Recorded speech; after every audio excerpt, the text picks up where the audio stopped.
and we'll work from there because I know I can mute people in there. All right. So sorry about that, guys. Kivia, can you mute?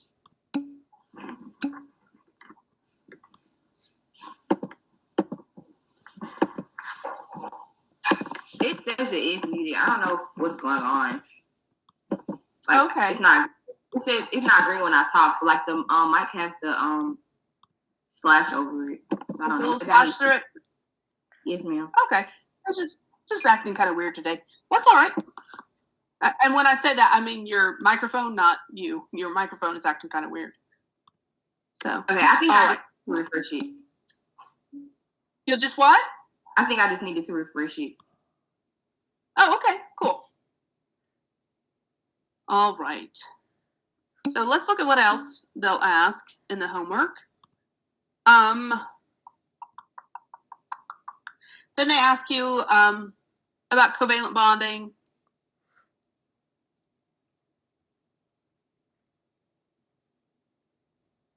Okay, yeah, and that's pretty much all they ask you about in your homework. The big one, the last thing I said, about the sea of electrons. So, yes, okay. So with the sea of the electrons, you have the sodiums, or you have some metal, and there are a bunch of those metal atoms, not ions, but metal atoms all together in a clump. And the electrons travel throughout all of those metals. So even if you had sodium above it, or in front of it, or beside it, or wherever, the electrons are going to travel all throughout all of this stuff. So they're just traveling all around.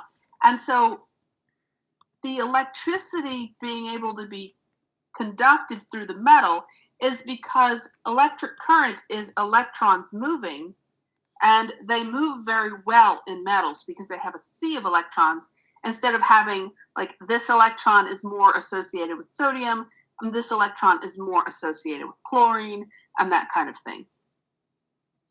So we've got 3 different types of bonds that they talked about.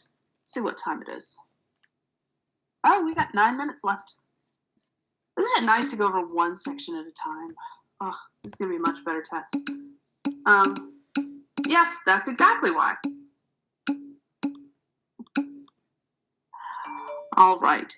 So just to kind of sum up everything we went over today, we went over ionic bonds, covalent bonds,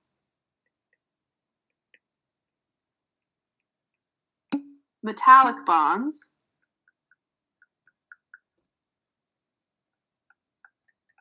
and lattice energy.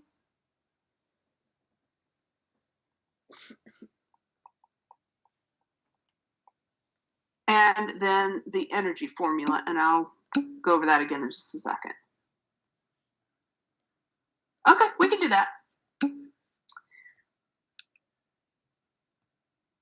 Yeah, I will go over lattice energy too. Okay, so for ionic bonds, one guy has an atom, not an atom. There are 2 atoms.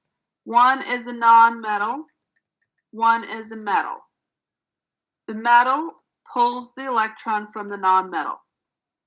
The metal is selfish, so it steals the electron.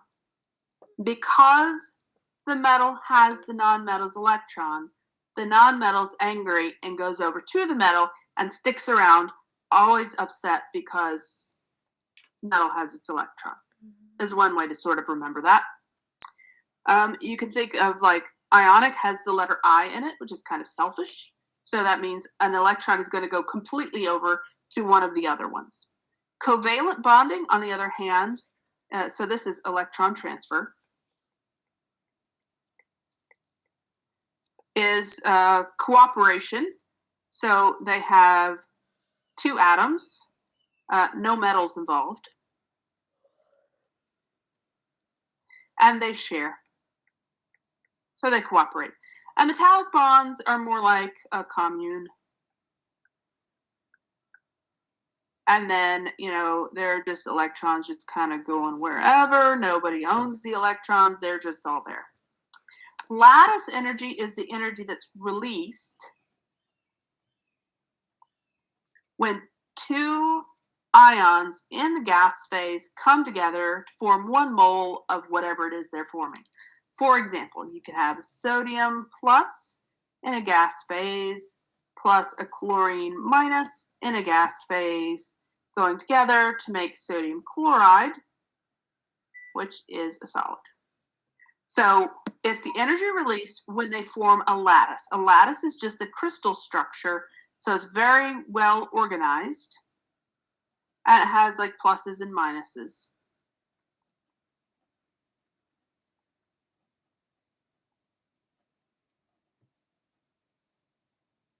And so forth. So it goes out in all different directions. Yeah, and they form a compound. And the compound would be something like sodium chloride, calcium chloride, calcium oxide, iron oxide, something like that. Yeah, especially this drawing here, that's probably the most explanatory, I think. Mm-hmm. I should probably publish a book and put that one in there. Honestly, the sad thing is if I had a book, I probably would just for fun. All right. Okay. And then the last one is that formula, which I'm trying to hunt down my cursor. Today I'm using Sidecar, which I didn't know was a thing until the other day when I was like, I wonder if I could use my iPad as like a second screen. And the answer to that is yes. Yes, you can. So, all right. So let me go to, anybody need a second on this page? No? Okay. All right. So we've got this formula here.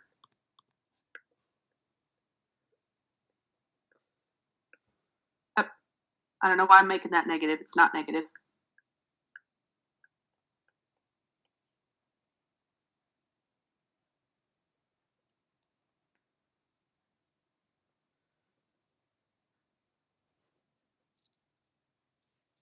All right.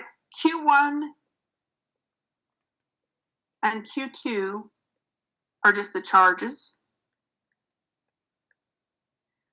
D is radius 1 plus radius 2. So the kind of question they'll give you is they'll give you 2 atoms. We'll call them atom X and atom Y. Technically, Y is yttrium, I believe, but we're not talking about yttrium. We just mean, and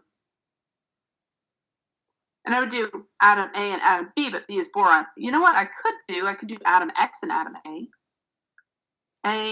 and X. That'll work. All right, and let's say atom A has an atomic radius of 0. Let's say it's 235 picometers, and then X is 182 picometers, and then this has a charge of +1, and this has a charge of -3. Yeah, it's called Coulomb's law. Coulomb's, I believe it's just Coulomb's law. The Coulomb's law is written in a lot of other ways. Most frequently, it's written very differently in a lot of other books.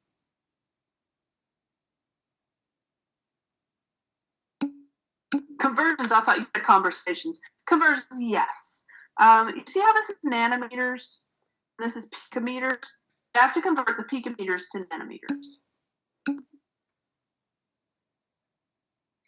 Coulomb law. It's either Coulomb's law or Coulomb's equation. I think it's law, though. All right. Most of the time, you'll see it written more like this: E equals 4 pi E naught or something like that. You see something kind of like this. There may be a fraction in there.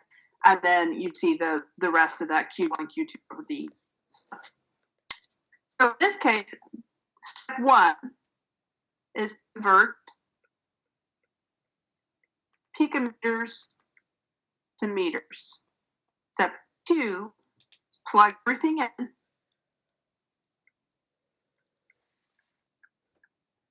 Step 3, use your calculator. Make sure you use your parentheses. Step 4 is to dance. You're done.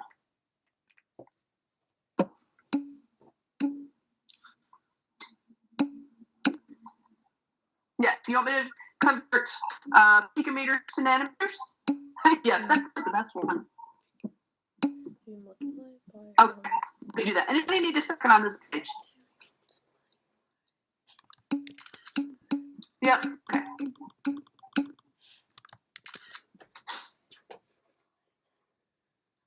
This is just another version of Coulomb's law. You don't need that for anything. Professor, you have Yes. Have a question?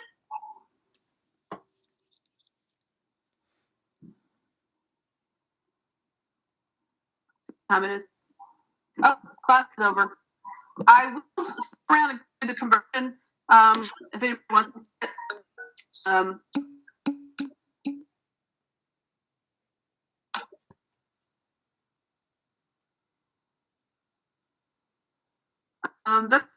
That is one other thing I wanted to mention. I keep going through emails. There's lots of emails about technical glitching. So I do have the first 2 quizzes, and then after that, then the quizzes go to 0 or something. In order to keep from getting false technical errors, just they're going to change the alternate assignment to 2-page paper, so that if you have a legitimate reason for having this, there is an alternate assignment if you really need it. But if you don't need it, then maybe a few people will be less inclined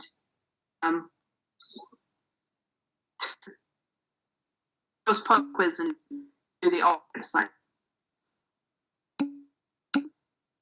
Professor. But that I that's happening with you here. That was just reminded of what I would say to. So Professor, can you hear me?